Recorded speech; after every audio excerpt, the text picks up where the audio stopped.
BXB. It's in the game!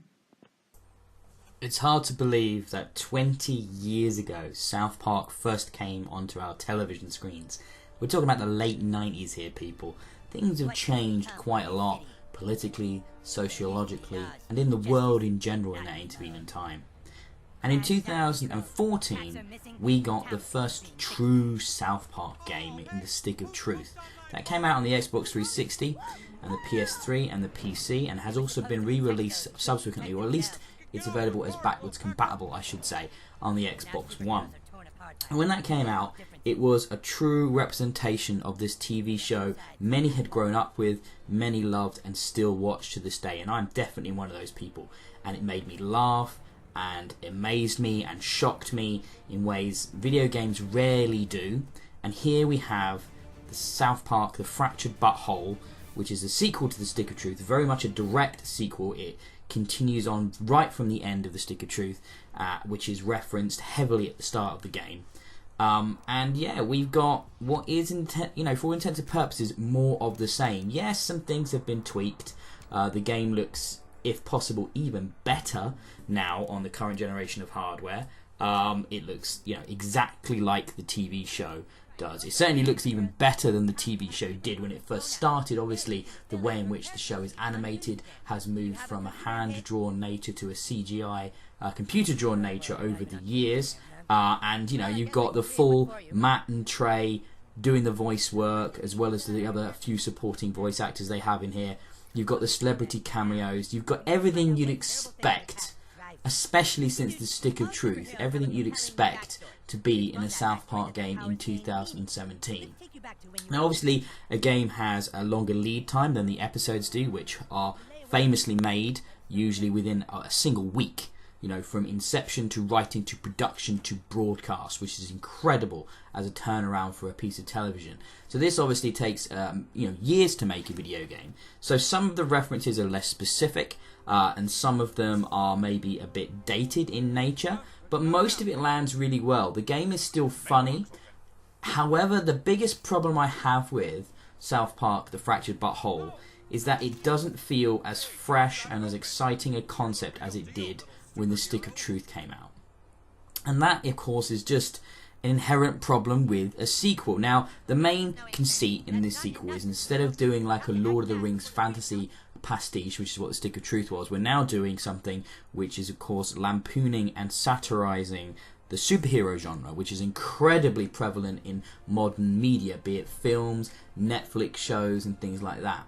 There was actually an episode of the TV show from the current series which works as sort of a prequel to the video game, and sets up some of the elements that are in the video game that you don't need to worry. If you haven't seen it, it's not at all essential. I have seen it, and it just adds a little bit of more of colour and backstory. So in this, you still play as the new kid, the non-speaking new kid in town, referred to as various expletives. And hopefully my video footage that you're watching right now doesn't have any particularly bad language in it. I've tried to remove some of that because I know some people can be sensitive to that. But let's be honest, if you're sensitive to bad language or sexual innuendo or just horrific, disgusting fart jokes and scatological humour, South Park game probably not for you.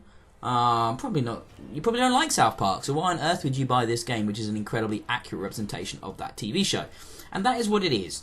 It might not feel as fresh, and I'm going to talk about what they have done to make things feel fresher, and there's one major improvement here in South Park's The Fractured But Whole, which is the combat system. Gone is just the sort of basic turn-based lineup with a couple of active elements that we had in Stick of Truth, and now we have a grid-based system, and it actually plays more like a game of chess.